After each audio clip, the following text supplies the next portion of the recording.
বাবেরা, নওজোয়ান তরুণেরা, আল্লাহ পাক সাহাবা হুজুরদেরকে পরীক্ষা নিয়েছে। ইহুদি খ্রিস্টান রাজা আমার রাসূলুল্লাহকে সাহাবাদেরকে পরীক্ষা নিবার জন্য রেশমের কাপড় বিছিয়ে দিয়েছে। আল্লাহ নবী জানিয়ে দিয়েছে উম্মতের পুরুষদের জন্য রেশমের কাপড় পরা হারাম, উম্মতের পুরুষের জন্য সোনা ব্যবহার করা হারাম। এই সোনার মধ্যে যে ধাতু আছে, এই ধাতু পুরুষের শরীরে শুট করে না। যেটা এত মারাত্মক ব্যাধি হয়, এত মারাত্মক ক্ষতি হয়, এই জন্য আল্লাহ রাসূল নিষেধ করেছে। নারী শরীরের জন্য ওটা সুটেবল, এই জন্য নারীদের ব্যবহার করা যায়, কি পুরুষের রেশম ব্যবহার করতে নাই, নারীদের জন্য চলে। কেন পুরুষের এসে এমন একটা পোকা দিয়ে তৈরি যেটা পুরুষের শরীরের জন্য সুটেবল নয়, এই জন্য রাসূলুল্লাহ নিষেধ করেছে। এই নবী পাকের সাহাবীকে নবীর কথাকে অমান্য করাবার জন্য খ্রিস্টান বাদশা রাস্তাতে রেশমের কাপড় বিছিয়ে দিয়েছে। এরা শুধু চায় আমরা যেন নবীর কথা অমান্য করি, এরা শুধু চায় আমরা যেন আল্লাহর বিরুদ্ধে চলে যাই, ব্যাস, এরা আর কিছু চাই না। তাতে যদি পয়সা লাগে বলো পয়সা দেবো, মাফ করবেন ভাষা শুনতে খারাপ লাগবে, যদি বাড়ি নিয়েও চাও চাও দেবো, শুধু আল্লাহ রাসূলের কথা অমান্য কর, ব্যাস, আর কিছু না।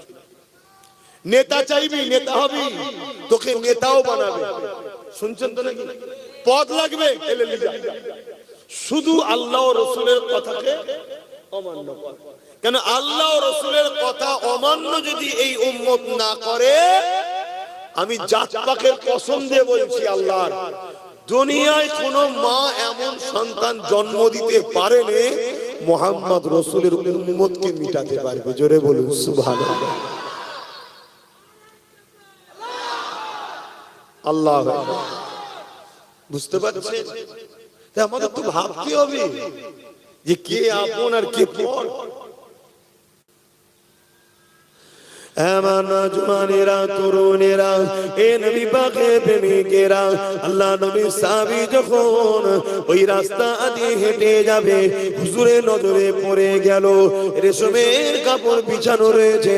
এই হুজুর কোমর থেকে অস্ত্র তরোয়ালটাকে বার করে নিয়ে ওই রেশমের কাপড় যেখানে বেঁধে সিল করা ছিল ওইটাকে কেটে দিয়ে কাপড়টাকে সরিয়ে দিয়ে পাথরের রাস্তার উপর দিয়ে হেঁটে হেঁটে রাজপ্রাসাদের মধ্যে প্রবেশ করছে।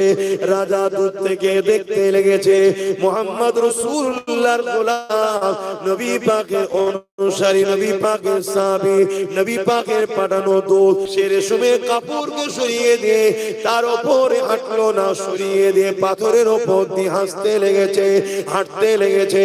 হেঁটে হেঁটে যখন রাজ দরবারে পৌঁছেছে, আল্লাহ নবীর সাহাবী দেখতে লেগেছে দুটো চেয়ার রয়েছে, একটা চেয়ারে রাজা নিজে বসে রয়েছে, আর একটা চেয়ার রাসূলুল্লাহ সাহাবীর জন্য রেখেছে। যে চেয়ার কি দিয়ে তৈরি?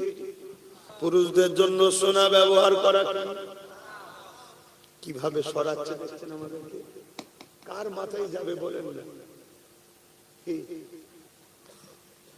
আল্লাহ নবী সাহাবী চেয়ারকে সরিয়ে দিলেন, দিয়ে বললেন অন্য যদি কোনো কাঠের থাকে লিয়া শোনাই নিচেই বসছি। এই দৃশ্য দেখে খ্রিস্টান বাদশা জিজ্ঞাসা করতে লেগেছে, কেন আপনি আমার সুন্দর তৈরি করা রাস্তা আপনার জন্য ওটাকে সরিয়ে দিলেন, আর কেন আপনি সোনার সিংহাসনে বসবেন না? সবই জানে, তারপরে জিজ্ঞাসা করতে লেগেছে। আল্লাহ নবী সাহাবী বলেছিলেন, হে খ্রিস্টান বাদশা, আমার রাসূলুল্লাহর দিনে রেশমের ব্যবহার করা হারাম এবং পুরুষদের জন্য ব্যবহার করা হারাম।